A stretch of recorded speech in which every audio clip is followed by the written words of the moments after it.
Mae lot o sôn yn adfer yr hen grefftau. Crefftau cyntaf yn ôl ryw, a mae Blygu Gwrych yn un ohono nhw. Ac o'n i'n mynd yn edmygu gwaith y dynion yma. A mae Arwyn Williams yma'n edmygu efo fi. Dach chi'n iawn heddiw? Iawn, ydw. Mae'n bleser gweld y boes mae wrthi'n Blygu, ynddi? Yndi, mae'n rhywbeth arbennig. Mae'n grefft sy'n yn bwysig i cadw'n fyw, achos tra bod y grefft yma'n fyw, mae grychoedd yn mynd i barhau yn fyw ac mewn cyflwr da, dydy. Grychoedd, dach chi. Blygu Gwrych, dach chi'n dweud, ie? Blygu Gwrych, ie. Be ti'n dweud? Rwy'n berth? Sietin. O, reit, oce. A Blygu Gwrych ydy. O, oce. O'n i'n dweud cae sietin, chyfel. Mae'n lot o... Lle dach chi'n byw, mae'n debyg. Ond mae'n grefft, dwi'n gobeithio bod i ddim yn marw allan, ond dach chi'n gweld llai a llai ohono fo, falle? Wel, mae'n debyg. Hynny wir am lot o beth yn dydy, ond ti'n bod, diddordeb yna mewn... Mae'r tri yma'n gweithio fo'i gilydd yn amlwg, a mae'n alw am bobl i Blygu Gwrych.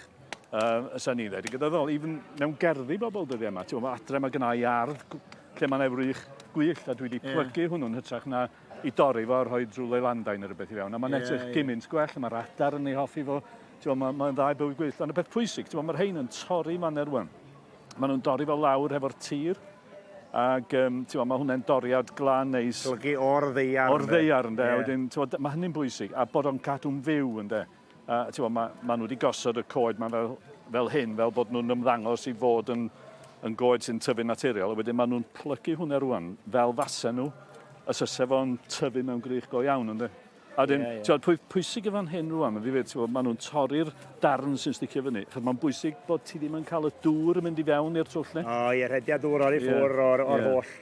A mae hwn yn stael Sir Brycheiniog, di hon? Sir Brycheiniog, ie, mae'n sawl stael, mae'n debyg. O, i bob sir yn wahanol, mae'n rhai'n clymu'r topiau. Dwi wedi plygu chydig, ond dwi'n credu bod fi'n lladd i hanner nhw. Wel ie, a ti'n bod, mae rhywun fel fi yn lladd i hanner, achos dwi'n mynd plygu'n aml, ond ti'n bod, oedd yn had yn plygu grych, ac oedd yn plygwr grych o fri. Ac ti'n bod, mi fyse fo, fyse fo ddim yn licio gweld bobl yn stwffio ac yn llenwi, ti'n bod, fyse fo'n llenwi'r bwlch efo rhywbeth byw, hyd yn oed os oedd o'n plygu fo am yn ôl a plygu fo'n ôl wedyn, ac ti'n bod, oedd gynno fo rhyw ddawn i gadw grych yn fyw, a bod yn onest. Oedd yn haid yn dweud, well chi un fyw neu 6 o'r marw. Yn hollol, yn hollol. Chofio mynd yn agos aid, fi ofyn colli bus droed, ni'n well yn mynd o ffordd arwyn. Iawn. Diolch yn fawr am y sgwrs. Gret. Nw'n ei ddadw cadw maen i fwynhau, dwi'n meddwl.